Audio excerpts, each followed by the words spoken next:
तुम्ही सांगताय की मोबाईल न्यूमरॉलॉजी आपल्या जीवनावरती ह्या अंकांचा सुद्धा प्रभाव होतो. मग जर हं. एखादा मोबाईल नंबर जर तुम्ही पाहिलात, तर तो पाहून तुम्ही त्या व्यक्तीच्या आयुष्यात येणाऱ्या अडचणी ओळखू शकता का?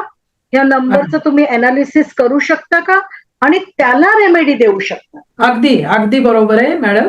पहिली गोष्ट म्हणजे मोबाईल नंबर हा आपल्या जीवनाचा अविभाज्य घटक आहे. त्या मोबाईल नंबरला आपण आपला नंबर म्हणतो. काय हं. म्हणतो? हा माझा नंबर आहे.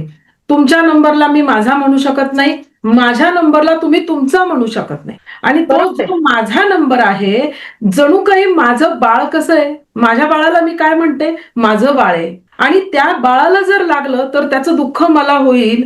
त्या पद्धतीनं तो मोबाईल नंबर हा माझा आहे. त्या मोबाईल नंबरमध्ये जे काही अंक आहेत, ते अंक जे काही असतील, चांगले असतील, खराब असतील, जे काही असतील, त्या अंकांचे परिणाम हे माझ्यावर होणार आहेत आणि होत असतात. आणि म्हणूनच प्रत्येक मोबाईल नंबरचा परिणाम हा आपल्या जीवनावर होत असतो. मग ती व्यक्ती वापरणारी कोणतीही असेल. प्रत्येक मोबाईल नंबरचा परिणाम त्या त्या व्यक्तीच्या जीवनावर होतच असतो. आणि तुमचा जो प्रश्न आहे तो म्हणजे या मोबाईल नंबरवरून प्रेडिक्शन सांगता येतं का? तर हो, आजपर्यंत जवळ-जवळ 2018-19 पासून मी मोबाईल न्यूमरॉलॉजी हा विषय करतीये.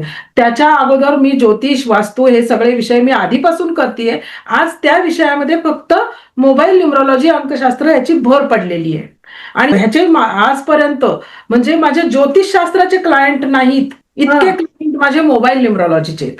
ओह! आणि मोबाईल नंबर पाहिला रे पाहिला, की मी ती व्यक्ती कशी आहे, त्याचा स्वभाव कसा आहे, या व्यक्तीच्या जीवनामध्ये त्याला कोणकोणत्या चांगल्या गोष्टी मिळतात आणि कोणकोणत्या वाईट गोष्टी मिळतात, हा माणूस पैसा किती कमवू शकतो, हा माणूस पैसा बुडवणार आहे की पैसा वाचवणार आहे, या ओह! माणसाचं वैवाहिक जीवन कसं आहे, हा माणूस बिझनेस करणार आहे का नोकरी करणार आहे, ओके. अशा हजारो गोष्टी आपल्याला त्याच्यामध्ये कळतात. अगदी हा माणूस आजारी पडणार आहे का आणि कुठल्या आजाराने आजारी पडणार आहे हे सुद्धा आपल्याला त्याच्यामध्ये अगदी परफेक्ट कळतं. आणि साधारणपणे नुसत्या मोबाईल नंबरवरून 90% तुम्हाला कळतं. आणि जर का त्यामध्ये तुमची जन्मतारीख ऍड केली तर मग हं. आणखीनच सोने पे सुहागा.